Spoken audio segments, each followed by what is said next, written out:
안녕하세요. 오늘은 두들레아 노마에 대한 이야기를 해볼까 합니다. 노마 같은 경우 다른 두들레아에 비해 그러니까 저평가되었다라고 볼 수 있는데요. 저 같은 경우는 노마가 참 예쁜데 가격적인 면에서는 매니아 분들이 구입하기에 부담스럽지 않은 정도의 가격대 형성되어 있기 때문에 많은 분들이 사랑을 해주셨으면 하는데 의외로 많은 분들이 구입을 하지 않는 것 같습니다. 저 같은 경우는 솔직히 그 환엽 블러처스보다도 이 노마가 더 예쁜데 의외로 이게 가격대도 그렇지만 인기도 면에서도 약간은 뒤처져 있는 게 참 안타깝습니다. 지금 영상에 보이는 아이 같은 경우는 2년 전에 구입한 노마인데요. 입이 짧아지면서 전체적으로 핑크빛으로 물이 드는 모습을 보여주고 있습니다.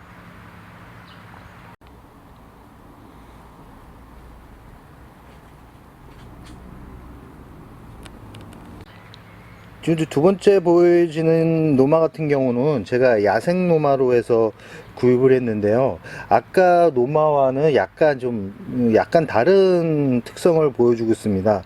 초창기 들어왔을 때는 입이 되게 가늘었거든요.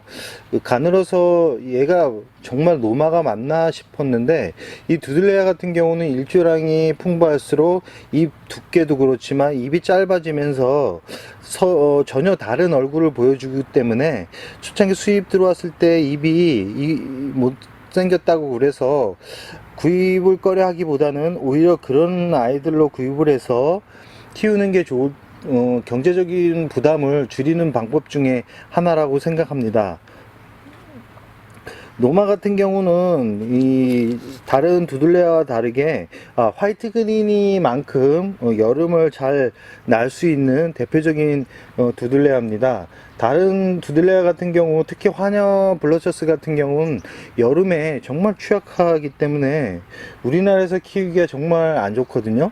근데 이 노마나 화이트 그린이 같은 경우는 국내에서 키우기에도 큰 부담이 없을 정도로 국내의 환경에 참 최적화되어 있다라고 강력하게 말씀을 드리고 싶습니다.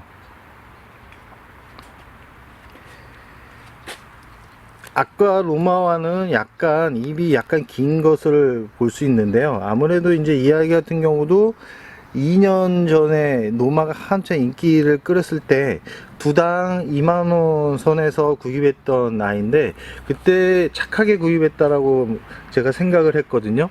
정말 입이 얼마나 가늘었냐면 이 아이를 내가 괜히 샀나 싶을 정도의 얼굴이었는데 지금 딱 2년 만에 이런 모습으로 바뀌었습니다.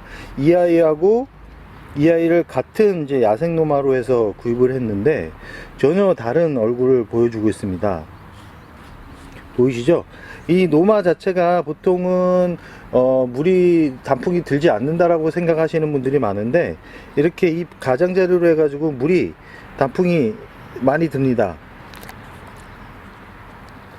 노마가 다 키우기가 좋은데 가장 또 안 좋은 단점이 있습니다. 이 노마 같은 경우 깍지벌레에 좀 취약한 부분이 있습니다. 그렇기 때문에 물 주기 할 때는 이 깍지벌레가 있는지 확인을 하신 후에 주시고요.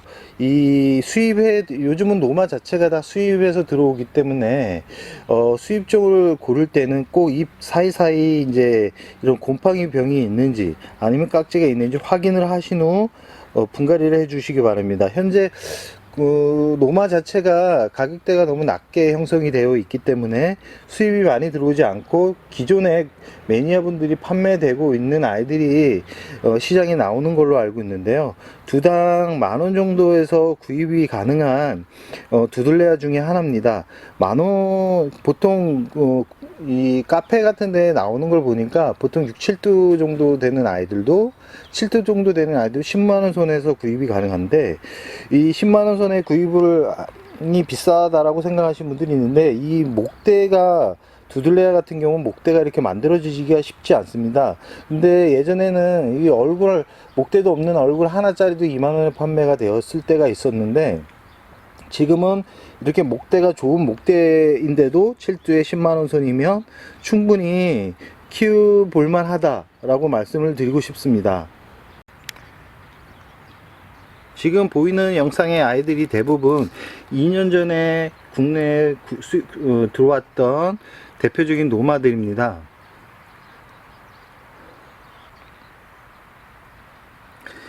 입 보시면 입 자체에 입이 화상을 입은 흔적이 있는데요. 이 같은 경우는 적응이 안 된 상태에서 너무 강한 햇살에 내보내다 보니까 이렇게 화상을 입었는데, 이 적응 기간만 지나면 이 깨끗한 입이 나옵니다. 그렇지만 이렇게 화상을 입은 아이들 같은 경우는 올 한 해만큼은 그늘에서 키우시기 바랍니다. 그리고 가끔 잎 수입 들어오면서 곰팡이병이 내재돼 있다가 여름이 기온이 높아지면서 이게 발병이 되는데요. 이럴 때는 살균제를 꼭 쳐주시기 바랍니다. 살균제 같은 경우 올킬 제품 중에 팡주거라는 제품이 있는데 그 제품을 쳐주시면 큰 도움이 될 거라고 생각합니다. 노마를 구입할 때는 이렇게 수영이 이렇게 되어 있는 아이들은 구입하지 않는 게 좋습니다. 지금 보이시면 이 중간 부분이 많이 양 옆으로 이렇게 갈라져 있는데요. 이 부분은 아무래도 중본 목대 부분에 이 데미지를 입은 상태라고 볼 수 있습니다. 이게 시간이 지나면서 이 아이는 갈라질 확률이 높기 때문에 꼭 구입을 하실 때는 이 목대가 모여 있는 이 수영으로 구입을 하시기 바랍니다. 그러나 이제 어떻게 보면 참 멋진 제품 중에 하나인데 아쉽습니다. 이게 아무래도 작년 여름에 큰 데미지를 입어서 이런 경우가 발생했을 거라 조심스럽게 예상을 해봅니다. 노마는 보통 분갈이를 가을에 해주지만 저 같은 경우는 이제 1년 단위로 분갈이를 해줍니다. 분갈이를 할 때는 웬만한 뿌리는 거의 다 손질을 해서 새뿌리를 받습니다. 두들레아 같은 경우 새뿌리를 받아서 키우는 게 장기적으로 봤을 때 더 도움이 되기 때문인데요. 두들레아를 좋아하시는 분들은 이 부분 꼭 참고를 해주시기 바랍니다. 지금 영상에 보이는 아이도 노마입니다. 참 야생 노마와 일반 노마하고 약간 다른 점을 확인할 수 있는데, 어쨌든 뭐 노마라는 아이 자체가 워낙 큰 메리트가 있는 품종이기 때문에 처음 두들레아를 시작하시는 분들은 화이트 그리니와 이 노마를 한번 키워보시라고 말씀드리고 싶습니다. 물도 진한 발색을 하기 때문에 키우는데 심심하지 않은 품종 중에 하나라고 생각합니다. 단지 여름에 깍지벌레와 곰팡이병만 어느 정도 조심한다면 그렇게 큰 무리 없이 오랫동안 키울 수 있을 거라고 생각합니다. 두들레아는 100년까지 산다라고 이렇게 나와 있는데요. 국내에서도 충분히 100년은 아니지만 수십 년 동안 이렇게 한 가족처럼 이렇게 키울 수 있다라고 봅니다. 특히 이제 여름에 강한 노마나 이 화이트 그리니 계열 아니면 파키피덤 세 종류는 충분히 오랫동안 키울 수 있는 품종이기 때문에 장기적으로 이렇게 오랫동안 이렇게 나와 식물로서 키우고 싶은 품종을 고르고 있다면 이 세 가지 품종을 충분히 추천해 드리고 싶습니다. 물은 저 같은 경우는 3주 간격으로 줍니다.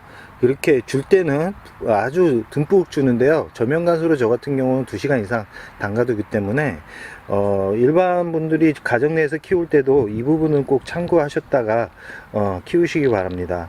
그럼 오늘의 영상 여기서 마무리할까 합니다.